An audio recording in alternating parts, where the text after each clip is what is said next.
This channel's content is strictly for educational and informational purpose and does not endorse or promote any form of violence, harm, illegal activities, self-injuries and communal disharmony. নির্যাতিতার বাড়িতে এই মুহূর্তে CBI আরজি করে নিহত তরুণীর বাড়িতে তদন্তকারী আধিকারিকেরা পরিবারের লোকজনের সঙ্গে কথা বলেন তারা।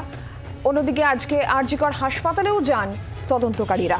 নির্যাতিতার বাড়িতে সিবিআই আরজি করে নিহত তরুণীর বাড়িতে তদন্তকারী আধিকারিকেরা পরিবারের লোকজনের সঙ্গে তারা কথাও বলেন। আর ঠিক কি জানা যাচ্ছে এই বিষয় নিয়ে আমরা আরো বিস্তারিতভাবে জানবো। বরুণ সেনগুপ্ত রয়েছেন টেলিফোন লাইনে প্রতিনিধি। বরুণ, দেখো এই মুহূর্তে সিবিআইরা তারা কিন্তু বাড়ির লোকের সঙ্গে কথা বলছেন এবং দুই সদস্যের সিবিআই টিম এসছে, দুজনই মহিলা। দুই সদস্যের টিম তারা কিন্তু কথা বলছেন ইতিমধ্যেই বাড়ির পরিবারের লোকের সঙ্গে, তার বাবার সঙ্গে, তার মায়ের সঙ্গে, পাশাপাশি তার কাকা কাকিমা প্রত্যেকে পরিবারে যারা রয়েছেন তাদের সঙ্গে কথা বলছেন।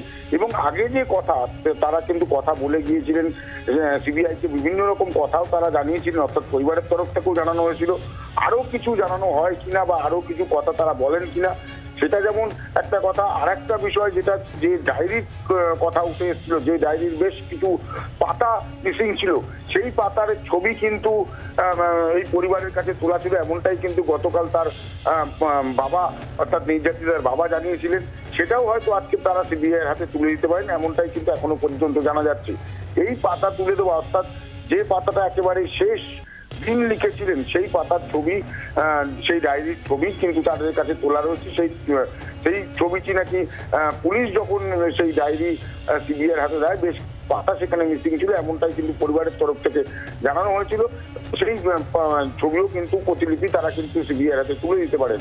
পাশাপাশি এখনো পর্যন্ত তাদের সঙ্গে কথা চালিয়ে যাচ্ছেন এবং তাদের জিজ্ঞাসাবাদ করছেন এবং তাদের যে প্রতিক্রিয়া, অর্থাৎ তারা কি কি জানেন বা মেয়ে সেই সময় বাড়ি আসার পরে কি কি তাদের জানাতো। প্রসঙ্গত বলে রাখি, পরশু দিন মানে কালকে তার আগের দিন কিন্তু তার যে ড্রাইভার, সেই ড্রাইভারকেও কিন্তু ডাকা হয়েছিল এবং তার প্রিয় এক বন্ধু তাকেও কিন্তু ডাকা হয়েছিল গতকাল।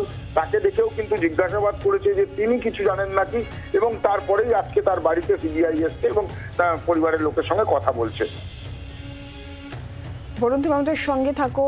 যে ছবি আপনারা দেখতে পাচ্ছেন, একদিকে যেখানে নিহত চিকিৎসক তার বাড়িতে সিবিআই আধিকারিকেরা পৌঁছেছেন, একাধিক বিষয়ে তারা জানার চেষ্টা করছেন। এর আগে যে নিহত চিকিৎসকের বাবা একাধিক বিস্ফোরক অভিযোগ করেছিলেন, ডায়েরি প্রসঙ্গ সেখানে এসেছিল এবং তিনি আরও একাধিক বিষয়ে কিন্তু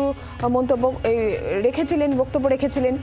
যে সেমিনার হলে অন্য জায়গায় খুন করে তাকে সেমিনার হলে ফেলে রাখা হয়েছিল, এই ধরনের মন্তব্য তিনি করেছিলেন। যেখানে ডায়েরির প্রসঙ্গ এসেছিল, ডায়েরির পাতা মিসিং এই প্রসঙ্গ এসেছে, সে সমস্ত বিষয় নিয়ে কিন্তু সিবিআই আধিকারিকেরা এই মুহূর্তে সেই নিহত তরুণীর বাড়িতে রয়েছেন। তারা পরিবারের লোকজনের সঙ্গে তারা কথা বলছেন। আর এরই পাশাপাশি কিন্তু আজকে আবারও আরজিকর হাসপাতাল, সেখানেও সিবিআই টিম পৌঁছেছে, সেখানেও কিন্তু তথ্য সংগ্রহের প্রক্রিয়া চলছে, সেখানেও সেই ছবিও আপনারা দেখতে পাচ্ছেন। বাংলার আওয়াজ, বাঙালির আবেগ, জি 24 ঘন্টা।